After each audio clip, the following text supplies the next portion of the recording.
There's no such thing as a diversity hire. Diversity is about the collective, and it includes everybody in an organization or a community, each person with their own dimensions of diversity. D.E.I. Diversity. Diversity. It's very diverse here. D.E.I. Equity. Equals. Equality. Equity is equal Equity, to diversity, equity, inclusion. AF. I am thrilled to welcome you to the inaugural episode of DEI AF. I am your host, Amelia Ransom. I've been a corporate leader, a DEI professional, and a community engaged citizen for decades now. And I'm really interested in moving people from understanding to action. Our promise with this podcast is to be a trusted platform where curiosity meets candor, where listeners are not just informed, but also equipped to engage in the work of building more inclusive and equitable spaces. And we will always be rooted in truth, driven by facts, and enriched by our experience. We will hold candid, insightful discussions that may challenge you and foster growth. Some discomfort is critical for growth, and I promise you it is not the enemy of your safety. And I want to invite you into this conversation, ensuring your voices and questions help shape this space. With that in mind, I want to say thank you to a very special person. Effenus Henderson is here as our very first guest. Now, if you aren't familiar with Effenus Henderson, as the young people say, if you don't know now, you know. Effenus Henderson is president and CEO of HenderWorks and the co-founder of the Institute for Sustainable Diversity and Inclusion. He served as chief diversity officer for the Weyerhaeuser company until his retirement in 2013. He is an internationally recognized diversity thought leader addressing members of the General Assembly of the United Nations, the Alliance of Civilizations, as well as many multinational companies. And the best thing is he is known in some circles, mine included, as the OG of DEI. Effenus, welcome to DEI AF. Well, thanks, Amelia. It's quite an honor and a privilege to be here in the inaugural session around DEI. It's a very important topic these days and something that's very dear to my heart. And I've spent a long career in private industry, so I come to this work as a practitioner. I'm not an expert, I'm not a lawyer, I'm not an academic. But what I do know, it's about the day-to-day experiences that we all have in the workplace, in our communities, and so forth. And so my goal is to pass it forward in terms of this is not for me. The work that I do now is not for me, but it's for my children and for my grandchildren and those that come after them. So I'm just delighted to be here today and to share at least a little bit of my background and experience with you. Effenus, I have so many questions I want to get to, including from a few folks that I told I'd be talking with you today. We are having this conversation in the first quarter of 2025. And there's so much swirl around DEI right now, diversity, equity, and inclusion. So before we get into a lot of questions, can you help level set us? What is DEI? And walk us maybe through a brief history of DEI. How did it evolve from affirmative action to becoming, for some companies, a business imperative? Well, thank you. I think they're very distinct concepts. Diversity really is about representation. It isn't about a particular demographic solely. I've heard people talk about issues like, well, we just want a diversity hire. There's no such thing as a diversity hire. Diversity is about the collective, and it includes everybody in an organization or a community, each person with their own dimensions of diversity. I come from the South, so part of my background is I grew up in the South. I'm African American. I went to an HBCU. I'm male. And so those are elements of my identity that are part of the broader fabric of diversity. Amelia, you bring different dimensions and so forth, and so does everyone, including white males who may not think that they're part of the diversity conversation. And that's one of the myths that people have perpetrated. It's to say that diversity is about women, people of color, marginalized communities. That is true, but diversity in its broadest sense represents everyone in an organization. Equity, I like to focus equity on this question of how do your practices, your processes, your systems work in a way that's equitable and everybody feels like they've got an equal chance. So it's looking at your recruitment practices, your selection practices, your pay practices, and so forth, and to look at where those systems might disadvantage or advantage certain communities to the expense of others. And then inclusion is just how do you bring the people that are being impacted by a decision or an opportunity or a problem to be solved to the table to help provide their point of view, their perspective about that issue. So they're very distinct concepts, and I really push back on DEI. We hear so much about that slogan these days. It's not just a slogan. These are three fundamentally different concepts that all together help to create fairness, justice, and equity within an organization. Now, if you look back on this work, it goes way, way back. So what we're experiencing today is just another iteration of pushback and challenge to inclusion, to equal opportunity, and so forth. And it goes way, way back. I was watching a video this morning that even talks about how it evolved through the period of before the Constitution was established, actually, in terms of how people were brought to the country from Africa and from Europe, and how systems started to evolve to differentiate people on the basis of their color. And so you had indentured service, and you had people that were professionally cast as slaves. And so this history, this notion of where we are today, can't really be examined fully unless you look at the whole evolution of American society and so forth. It started to become much more focused in the 1960s with the civil rights laws and the legislation, which helped to create the Civil Rights Act of 1964 around equal opportunity and so forth. And so that was kind of the beginning of the period where we started to focus more directly on representation and inclusion of folks that had been historically left out of the picture, most notably African Americans in the U.S. and so forth.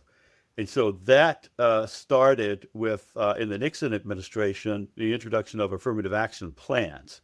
And these affirmative action plans were focused on federal contractors who were companies that did fair amounts of business with the federal government. And they were required to put in place good faith efforts to show that they were making an attempt to improve the representation of their organization such that it represents the communities in which they operated in. So the concept of diversity sort of emanated from that period, probably in the early 1980s. And I liken it to some of the work that a good friend of mine, Louis Griggs and Lenny Copeland, did back during that time called Going International. Because at that time at Weyerhaeuser, I was doing a lot of international work and supporting our businesses in the Far East and in Europe. And his Going International really started to address issues of cultural differences, cultural assimilation, and so forth as one moved to different parts of the world. And so as a part of that, he was at Weyerhaeuser one day, and we started to talk about the concept of diversity. And we said, wouldn't it be nice, since you've done some work with these cassette tapes, that companies would buy, that you created a series on valuing diversity and to talk about kind of its importance to organizations. And a lot of it was driven at that time by a report by the Hudson Institute that talked about the war for talent. And so the war for talent really was about if you don't look more seriously about the pool of talent that's increasingly diverse, and if you don't try to reach out to women and people of color, you're going to miss some of the best qualified people for jobs and opportunities within the organization. So that started the work around diversity and so forth. This equity piece then started to evolve during the time of total quality management and high performance work systems, that you couldn't just look at the people who were in the organization. You had to analyze the processes, the practices, to ensure that they were being structured in a way that was inclusive and non-discriminatory and so forth. And so part of that next evolution was looking at process, practices, and systems and so forth. And so as you started to go, and I know I'm going into a little bit more detail, but I think that the capstone of it was the inclusion piece, was you got to have an environment, a culture in which people felt respected, valued, and that their points of view were heard and adopted, and they were in the decision-making processes and so forth. So that's when the evolution of employee resource groups, their initial titling was affinity groups, and they were kind of grassroots where people came together just because they had some affinity and they wanted to meet and talk, and it was more socially oriented. But they evolved to become, a significant way in which organizations could gather input and ideas and feedback on how to make the organization better, both culturally and in some cases in terms of how products were developed and how customers were served and so forth. So that sort of moved us to today. And a lot of that work got enhanced in the last few years because of much more of a global perspective, a lot of international corporations. And so these groups became much more sophisticated and helpful. And a lot of it was also impacted by, obviously, the George Floyd situation, where companies wanted to recommit themselves to this work and their organizations to creating, fair and equitable place where people felt that they were being treated fairly. Well, I think that's such a comprehensive history of where we have been and where we are today. And so as you were talking, it really made me think, have we seen this before? This moment of lots of attention, lots of negative attention to DEI, backlash, some might even call it, and companies really rethinking how they invest and whether they invest in DEI practices. Have we been here before? You make me think of a song. I've passed this way before. And it's still ringing in my head right now, right? I passed this way before. Anyway, I would say yes. I mean, the context, obviously quite different, because I'm a student of the 60s, and I was around when the marches were occurring and people were pushing back in the late 1960s and early 70s, when students on campuses were challenging their practices in this area, and they were fighting for justice and equality. You saw it a lot in the rise of the focus on people with disabilities and so forth in the 80s and so forth. And as the LGBTQIA community, the Stonewall riots and so forth. So a lot of different dimensions to this work as you look at it, even as you look at the impact of some of the issues with respect to Japanese and Asian Americans and some of the challenges they faced in assimilating into the U.S. So a lot of different incidents and situations. There are probably too many for me to try to remember here, but the point is, this is not a new thing. You see this rise, particularly as people of color, women, start to assert their influence on decision making, as they start to rise into positions of leadership in organizations. In some ways, that comes with some resistance to that and pushback because of a variety of reasons. So people have traditional values. Women shouldn't be in leadership, women shouldn't be in the military, or in issues with respect to the LGBT community. There's two sexes, male and female. I mean, all of those things start to get into the mix and the conversation that really push back on some of the more inclusive and expansive ways you think about diversity, equity, and inclusion. Well, and to hear you talk about that, am I wrong to say that the creation and evolution of diversity and equity and inclusion was really to create an even playing field. We're hearing so often now in conversation that it is doing the opposite of that. But this is what it has done. Am I getting that wrong? No, you're absolutely correct. I mean, it really is to expand the playing field. It's not an either or, it's a both and. You can have, the best qualified, but you can also have the best qualified who happen to be people of color. They're not mutually exclusive. Just because you're focusing on diversity and expanding the pool, you're not necessarily lowering your standards. You're just allowing for more people to compete and participate in the processes that lead one to be hired by an organization. That's one of the issues, for example, that I have with this concept that has been bandied around here recently around meritocracy.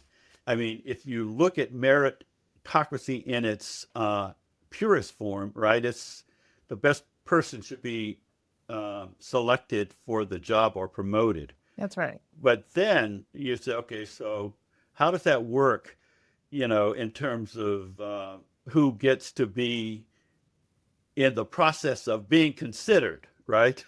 So if you have a very narrow pool of people, 3 or 4 people, and let's say they're all white men, and then you select someone, well, merit, you selected the best qualified of that pool, right? Sure. But you didn't make an effort to expand the pool of people that bring the same equivalent amount of experience and background to the process.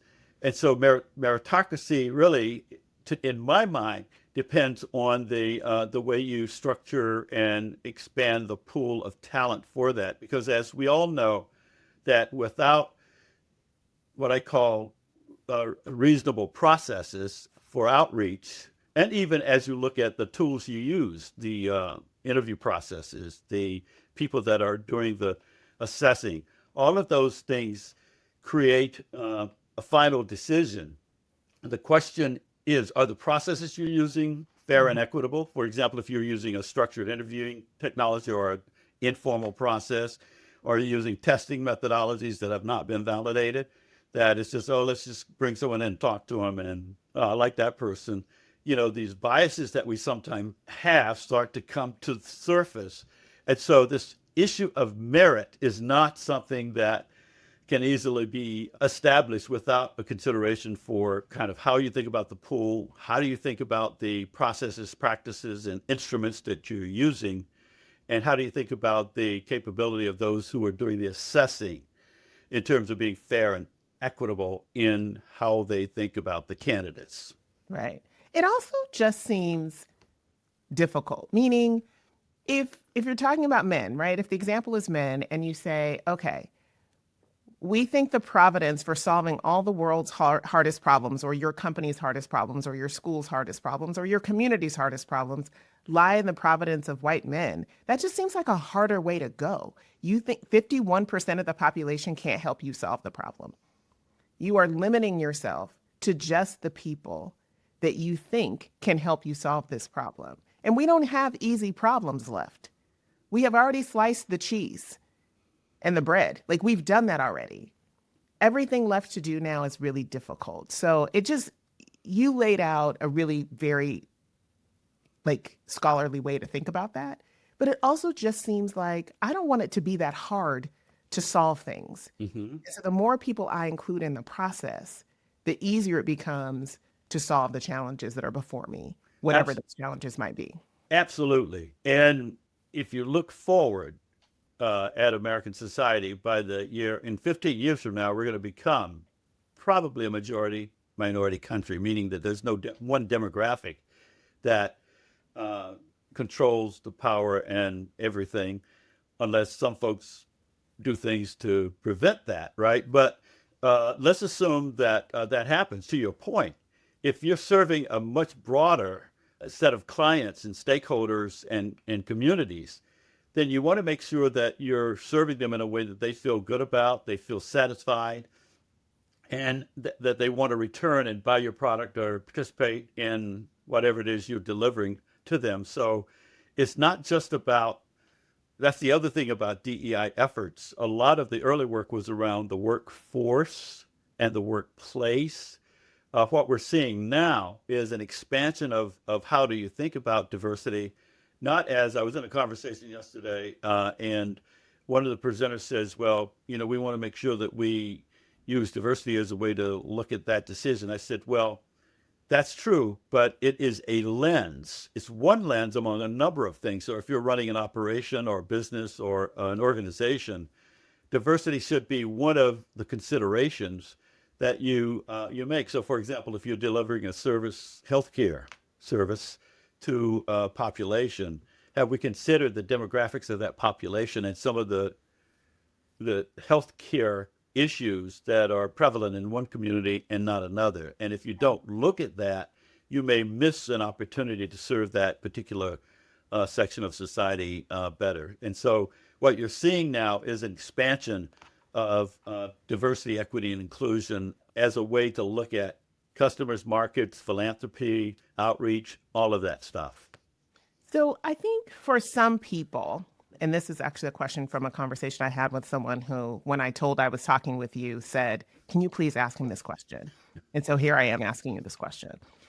So for some, the argument is not so much that we didn't ever need DE&I, that we didn't ever need the Civil Rights Act, that we didn't ever need, the things that we had, quote unquote, a long time ago. It's just that we don't need it anymore. We've had a Black president. We had a Black and South Asian vice president. Like, we've had all these different things. Why do we still need this? What would you say to someone who says, I understand why we had that in the past, but this is, 2025. We don't need that anymore. A very good question. And my sense is if you peel back the onion on this work, it's fundamental to human capital management. They've come up with a term called humanocracy, a humanocratic inclusion.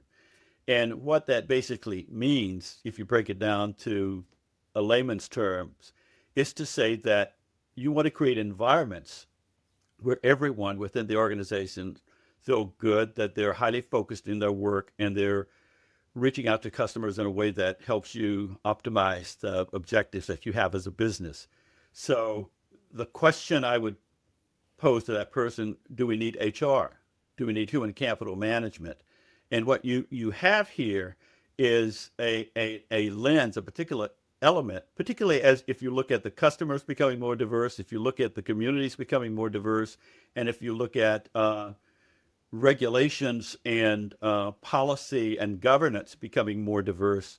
If your organization is not mirroring those communities, you're sub-optimizing the response. So it isn't a question of participation or representation only. Is, to your point, is to create an environment where the highest levels of thinking, critical thinking, innovation, ideation, to solve these complex problems that are sort of interconnected across identities and so forth. And if you're not intentional about that in terms of ensuring that you have the people that have the best point of view and perspectives on those issues, you're likely not to be optimizing your responses. So that question about, do we need this?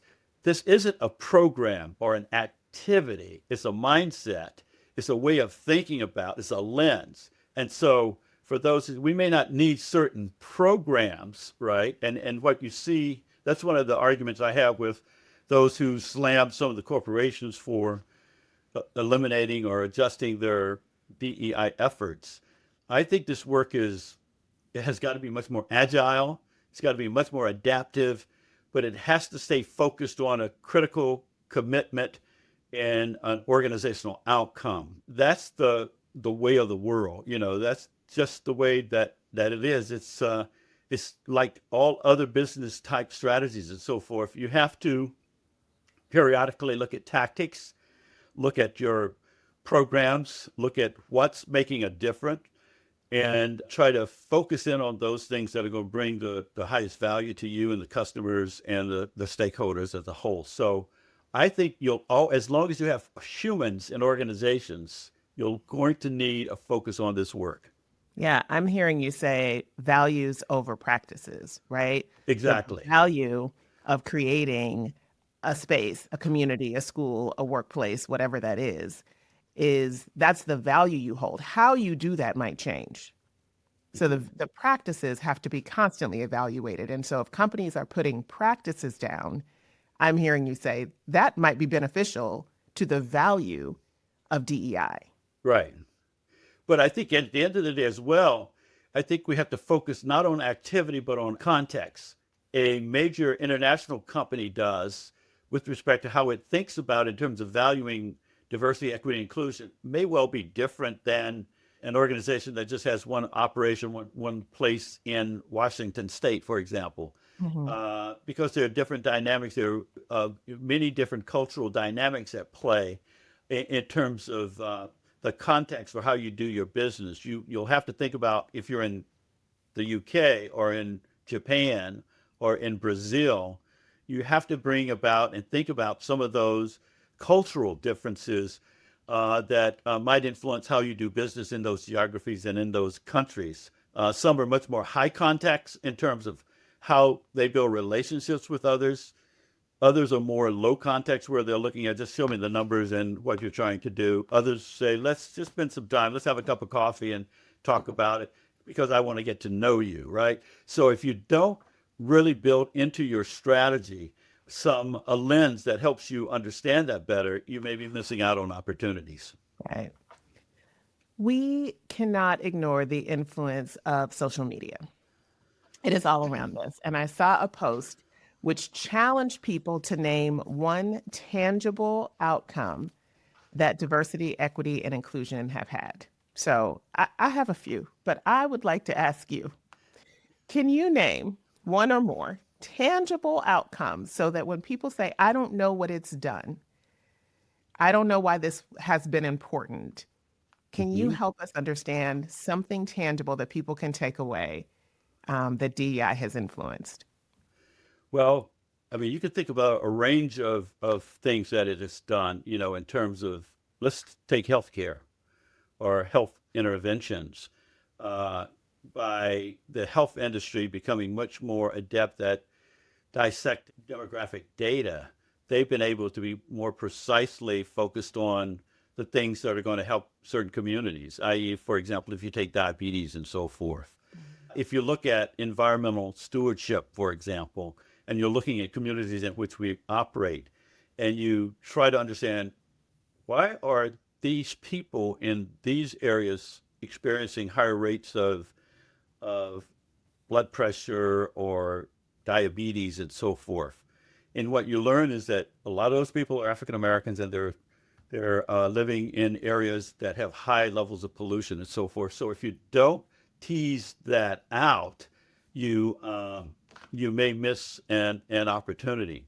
I'm just thinking of others. I mean, in governance, like if you look at how it's helped in terms of raising awareness around candidates for public office. And as you've seen at all levels, you're seeing a much greater participation and engagement of women and people of color in political offices, which I think has been accelerated through the use of people having conversations, dialogue, and asking who's best to represent us in these communities and so forth. So I would say that those are some other things. Obviously, there are probably lots of ways to think about it in terms of our armed forces, in terms of, if you look at who's actually defending America and you look at the demographics of the armed forces, you'll probably find a fairly significant number of people of color and an increasing number of women. So you can talk, and all of these have been helpful.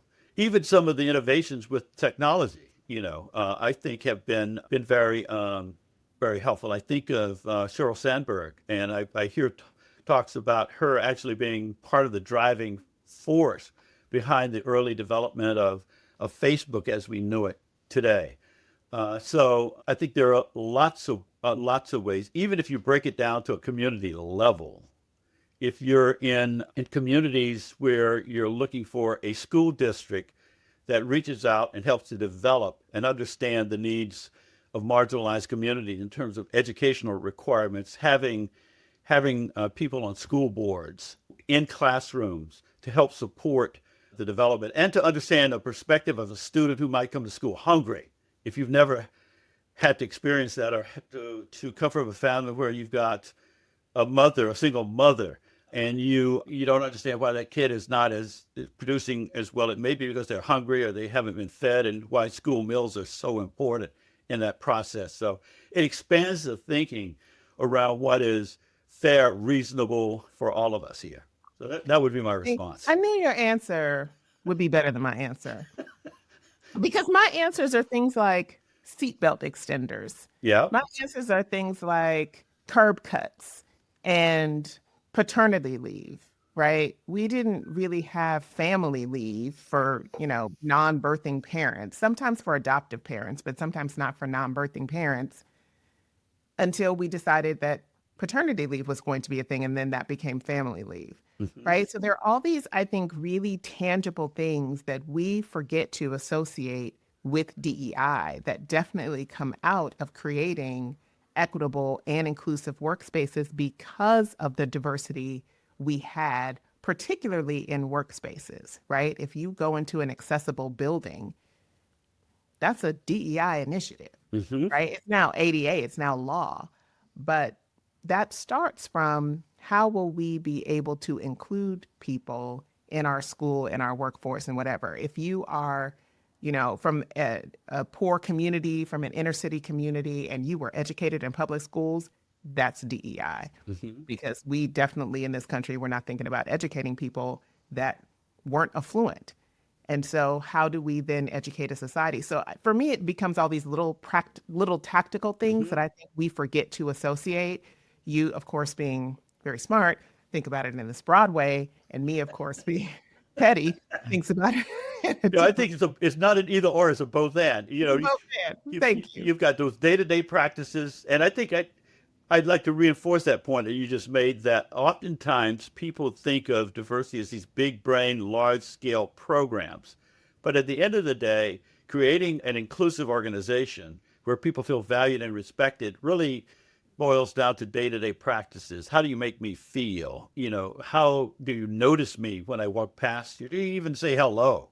I mean, those simple kinds of things that cause people to think, hey, they notice me or they ask for my opinion and so forth, are just as important. So as leaders, and I'll speak this out to leaders sometimes try to put all of this weight of DEI work on a chief diversity officer or the HR department. I would argue that it is a leadership accountability. In fact, when I was doing work with Weyerhaeuser and building a change framework, they said, the things you're talking about sounds like effective leadership. I said, you're right. I mean, leaders set the tone. Leaders communicate expectations. Leaders hold people accountable. And leaders support others in their personal growth and development. So there is a leadership accountability. And truly effective leaders want to know, how is this going to help the bottom line? And so if you don't ask the question, right, we're thinking about introducing this new product. And how might the community that is likely to be targeted for like this? What kind of ways do you get input in terms of the design and the marketing of those products? So asking the communities that are being impacted by it, their ideas and thoughts really helps to build a better product, and a better activity, and a better relationship, if you will. That's part of that. I'll just say this one other thing. That's why some people have asked the question about employee resource groups in organization, that a lot of companies are developing employee resource groups. And some people say, oh, isn't that discriminatory? Well, let me just say this. Even before the Trump administration's executive order, employee resource groups were designed to be inclusive, right? So there was no one that could be excluded from an employee resource group. If you either were a member of that group or were an ally for that group or wanted to be interested in that group, you could attend. So it wasn't a discriminatory, exclusive group. It was one where you were trying to invite the community and allies and others to inform the organization on its practices and how you could make that a better place, not just for that particular segment, but for the community as a whole. One of the things that we would do at Weyerhaeuser would be periodically invite all of the different, and we had at one point about 9 or 10 employee resource groups. We would have them come together in a planning session to talk about how to collaborate and work across groups, because most of the work of employee resource groups really is around helping in areas like mentoring and career development and education and so forth. So planning forums and events that could benefit everyone, but that had a little bit of a tease so that folks from that particular community could see more clearly its application to them as well. I've absolutely done that, and having led organizations that have had employee resource groups, I couldn't agree more. I call them windows or mirrors. You either get to see yourself or you get to see other people and understand something about other people, which I think is a fantastic thing to do. I want to go a little bit. So MLK has this fantastic, his letter from Birmingham jail, I think is a fantastic piece of writing. But in there, he says, the ultimate tragedy is not the oppression and cruelty of bad people, but the silence over that by good people. So how are those of us who think ourselves as good people, and I don't know who doesn't, how are we perhaps unwittingly contributing to the misunderstanding of what DEI is? The first word that comes to my mind is silence, that we're not speaking up. We're not on a day-to-day basis providing stories about how we're experiencing, both positive and negative, about an experience with our organization. So I would say that if we're truly an ally, we really need to, in those moments when we see these issues occur, to stop and have a conversation. There's a model that we use a lot in our work called intent and impact. And so if you're in an organization and you say, that was really a bad taste for that person to say that you're thinking about it without going to that person and talking to them. And if it was about you, it's going to them and saying, when you said so and so, this is how that made me feel. I didn't really feel good about it. And I just want to understand your intent there. And, you allow them to kind of share why.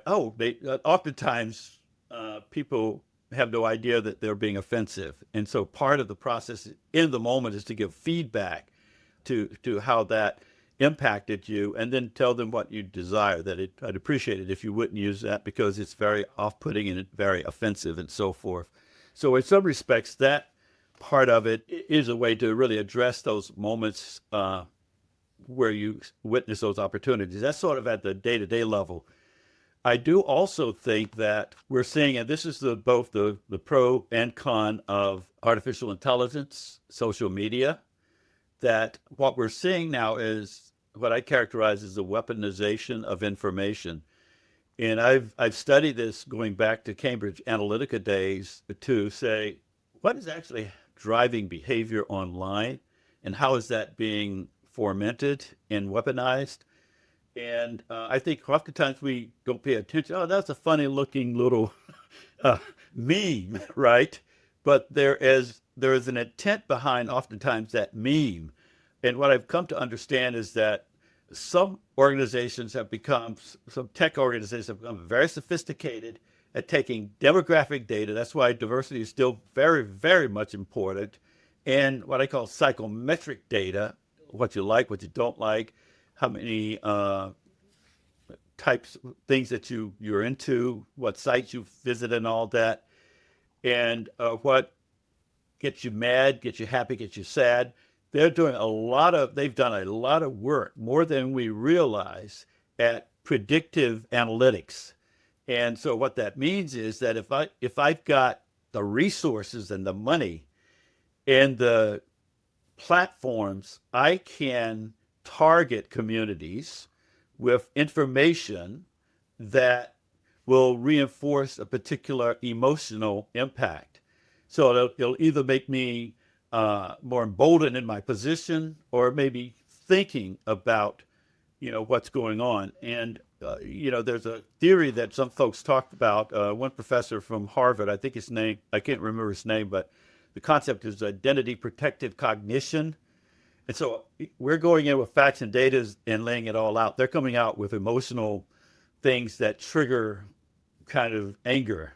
Right. I heard someone say propaganda isn't someone planting a seed inside of you. It's someone understanding what the seed inside of you is and manifesting it to grow. Exactly. That's Right. It's saying, I know that you really think that, women don't belong in the workplace. So I'm going to keep feeding you stuff that tugs on that emotion. And then you think to yourself, oh, I'm not alone. I'm right. Like this thing that was just sort of inside of me that I'd never put out there is sort of now out there, which I think I think that's fascinating because because you're right. If you have enough information about people, you can tap into their fears. And fear is not danger. Fear is something else, but fear isn't always danger. And we allow ourselves, I think, to conflate fear with danger. And that's what I think can kind of get people riled up. But of course, these are not things I've studied as much as you. But I do have one more question before we get to our lightning round of questions, which I have prepared you for. all right. So I was having this conversation with a friend just last night, and I said, I'm going to ask Effenus this today, so I can't be a liar. I was talking to this friend about someone else who is really trying to learn more about a particular identity culture that they have in their life. And they're like, I really want to learn more about this because it is important. It's now in my family, and I really want to learn more about this. And this is a very smart, learned person. And so I asked my friend, I wonder why it is that we don't employ the same strategies, tactics, and ideas that we use whenever we want to learn anything when we're trying to learn things about culture. There seems to be something that stops us. So for example, if I wanted to learn more about finance, what I do is I find content creators that I trust and I follow them. I might read a book about it. I might subscribe to someone's Substack to learn more about finance because it's something I want to learn more about. But when it comes to, I would like to learn more about fill in the blank, the LGBT community, disabled people, whatever it is, we have this block. And I don't know why we don't employ the same strategies and tactics. Do you? That's such an unfair question. Well, But do you know why we don't do that? And my friend said, it is because the value that we get is not greater than the discomfort we have to experience. And I had to write it down, and it stopped me. And I didn't sleep last night because I couldn't wait to have this conversation with you. Is that right?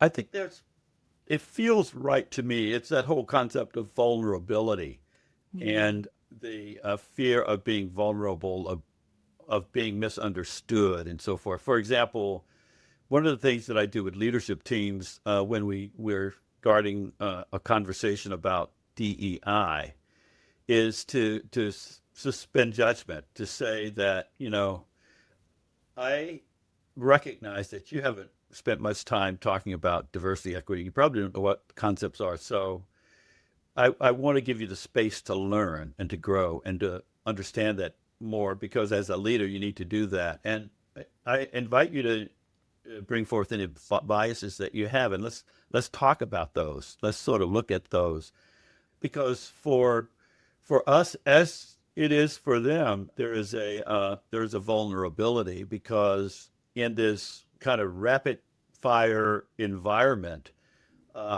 a word or an expression. Notice how on Twitter or even on LinkedIn or Facebook, someone can do a very quick reaction. It's a couple of words. Oh, that person is crazy or whatever. I mean, so there is this notion of not being wanted to be painted as bigoted or biased or racist or so forth. So I think that in this area, right, can create more hurt, damage, not only to the individual, but their reputation. One of the things that I've been working on in terms of diversity this concept of reversity.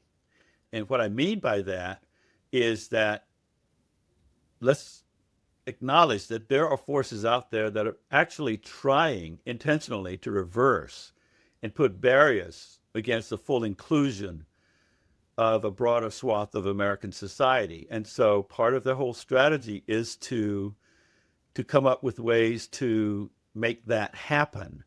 And so we have to start to learn about how to be much more assertive and vulnerable in some respects in terms of raising our hand and say that's not right or that's not right.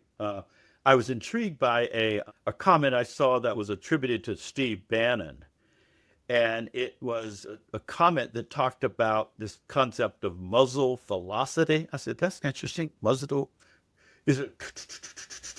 It says in order to create that emotional awareness and cognitive protection, you got to shoot people with a lot of information so they don't get fixated on one idea. One thing.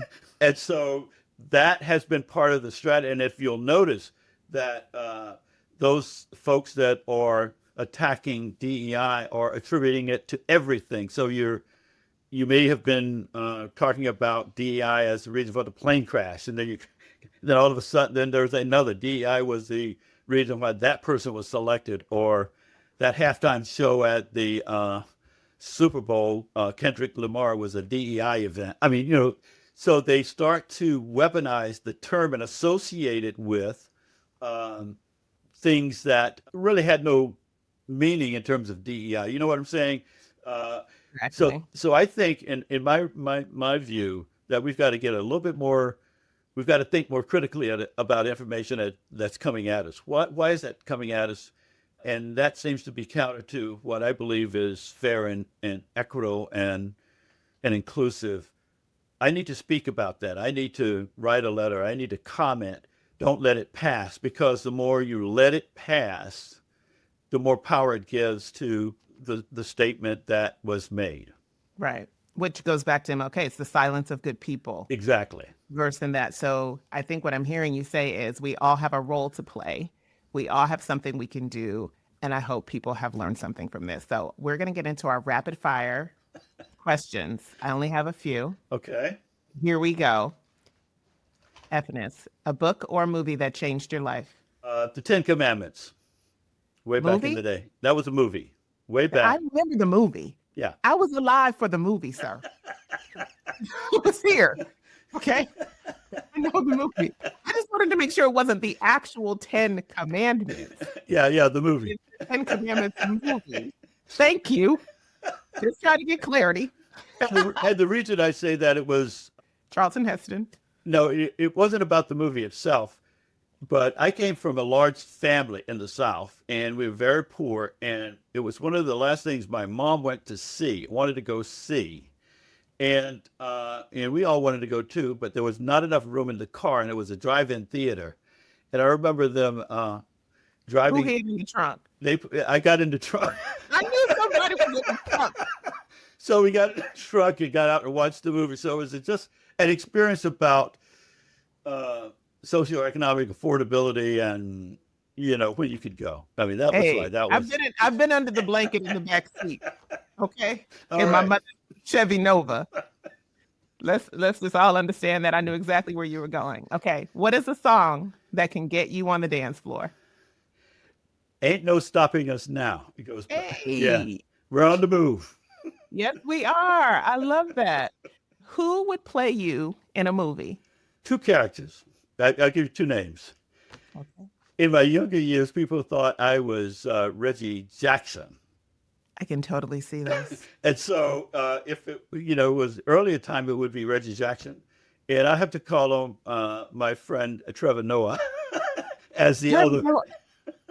Now, see, I think Jeffrey Wright plays you in the movie. Ah, okay.